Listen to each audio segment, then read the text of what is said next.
Zero سے سفر شروع کیا تھا اور اب ایک کہتے ہیں کہ ہیرو بن چکی ہیں. اور انہوں نے شروعات کیسے کی تھی, ایک بزنس کو کیسے اوپر تک لے کے آئی, آج جس مقام پہ موجود ہے یہ کیسے ممکن ہوا, شروعات کیسی کی تھی, مشکلات کیا کیا تھی, اور ساتھ ساتھ ان کا تعلق کس علاقے سے ہے. تو ان کا نام ہے افشا خان, ان سے بات کرتے ہیں اور ساتھ ساتھ ان سے پوچھتے ہیں کہ یہ ہمیں خود بتائیں اس حوالے سے کہ ان کی کہانی کیا ہے اور زیرو سے اوپر تک کیسی آئی. جی میڈم بتائیے گا.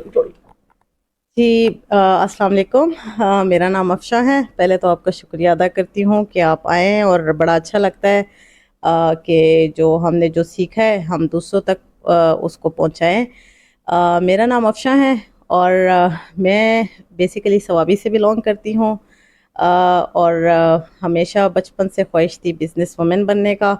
میری بروٹ اپ یو اے میں ہوئی ہے, اور والد کی خواہش تھی ڈاکٹر بنوں, کیونکہ ہمارے جو معاشرہ ہے یہاں پہ یا تو لڑکی کے لیے اچھا جو پروفیشن سمجھا جاتا ہے وہ یا تو ڈاکٹر ہے یا تو ٹیچنگ ہے. لیکن میری خواہش نہیں تھی میں ڈاکٹر بننے کی بچپن سے. مجھے جو ہے مجھے بزنس وومن بننا تھا. اور انسپریشن کہاں سے آئی؟ سب سے پہلے تو حضرت خدیجہ رضی اللہ عنہا, شی از دا بگیسٹ ایگزامپل. جب میں ان کا پڑھتی تھی کہ شی واز اے ٹریڈر, ایک ڈفرینٹ پروفیشن شعبے سے تعلق رکھتی تھی جہاں پہ سارے مرد ہوتے ہیں, تو مجھے اس چیز نے بڑا متاثر کیا. اور وہاں سے پھر میں نے ان کی سٹوری پڑھنا شروع کی کہ انہوں نے کس طرح اسٹرگل کیا, ہاؤ حضرت محمد صلی اللہ علیہ وسلم helped her to become a role model for all women. اور اس کے علاوہ جب بھی کوئی ڈرامہ, کوئی بزنس, کوئی بھی آپ وہ دیکھ رہے ہو, مووی دیکھ رہے ہو, تو اس میں جو ایک اچھے اسٹیٹس والا جو ہیرو ہوتا ہے یا جو بندہ ہوتا ہے, تو اس کا تعلق کسی نہ کسی بزنس سے وابستہ فیملی سے ہوتا ہے.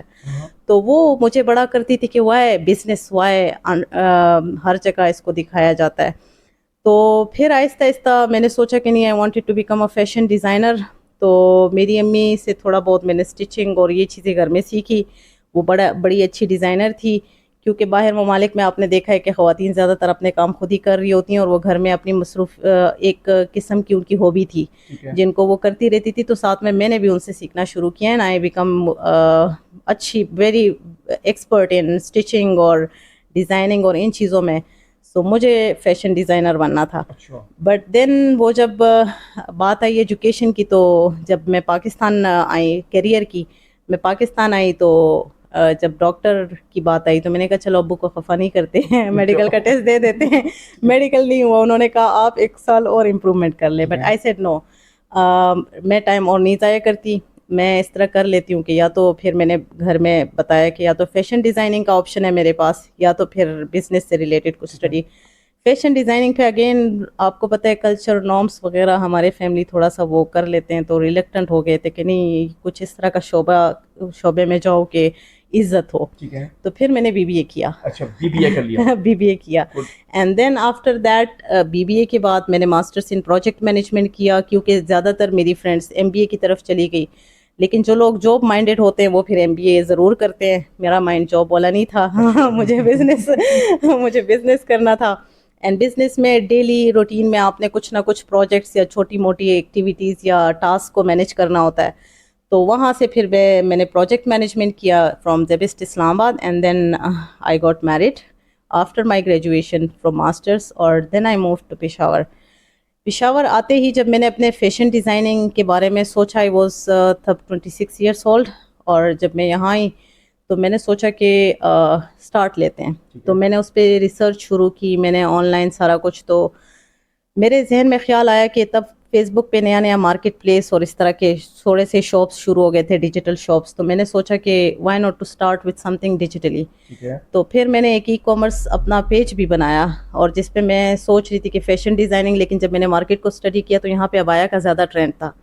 یس, سو آئی تھاٹ آف ابایاس کہ میں پروفیشنل جو کوٹ ٹائپ پراپرلی جو ورکنگ وومن کے لیے ایک ابایا ٹائپ کے کچھ چیزوں کے ساتھ آؤں, جو آپ کا اسکارف کا اسٹائل ہوتا ہے, آپ پروفیشنل لگو ٹوٹل. وہاں سے جب اس کی شروعات کے لیے میں نے ایک مارکیٹ پلیس بنایا, لیکن وہاں پہ مجھے برانڈنگ کے لیے جب مارکیٹ میں نکلنا پڑا, پیکیجنگ اور ان چیزوں کی ضرورت تھی. تو یہاں پہ 2 جگہیں ہیں, ایک محلہ جنگی ہے جو کہ پرنٹنگ ہب ہے, اور ایک آپ کا ادھر پھر انڈسٹریل ایریا ہے. پہلے میں محلہ جنگی گئی, مجھے کسی نے وہاں کا ریفرنس دیا, وہاں پہ میں گئی ہوں. تو انہوں نے سب سے پہلی بات تو یہ ان کو ایک عجیب سا لگتا تھا کہ ایک خاتون نہیں ہے, اور پھر ادھر ڈیزائنرز کے ساتھ بیٹھ کے ڈیزائننگ کرنا، اور وہ بڑے ہمت آپ کو چاہیے ہوتی ہے. تو دوسرا آپ کو اپنے ساتھ کسی مرد کو لے کے جانا ہوتا ہے. آپ اکیلے اس طرح ماحول میں بیٹھتے ہو تو آپ کے ساتھ کوئی بیٹھنا پسند بھی نہیں کرتا، تھوڑا سا اسپیس رکھتے ہیں. They do it for the respect. ہمارا تھوڑا سا حیا پردے والا ماحول ہے، سو ہمارے مرد حضرات جو ہے نا اس کو ذہن میں رکھتے ہوئے تھوڑا سا آپ کی رسپیکٹ زیادہ کرتے ہیں. لیکن آپ کو پتہ ہے آج کل لوگ ایجوکیٹڈ ہو گئے ہیں، اور کلچر جو ہے نا وہ آہستہ آہستہ چینج ہو رہا ہے. ہماری خواتین بھی زیادہ تر بزنسز کی طرف آ رہی ہیں، تو اس کے لیے پھر آپ کو تھوڑا سا اوپن مائنڈیڈ اور تھوڑا سا اس طرح کا ہونا پڑتا ہے. اور پھر اس طرح کا conducive environment for the families create کرنا، وہ مجھے ایک مسئلہ لگا. And then the second one was, جب میری آرڈر پلیس کرنے کی بات آئی تو انہوں نے کہا کہ میڈم آپ نے کم از کم 5,000 ڈبہ بنوانا ہوگا. ٹھیک ہے.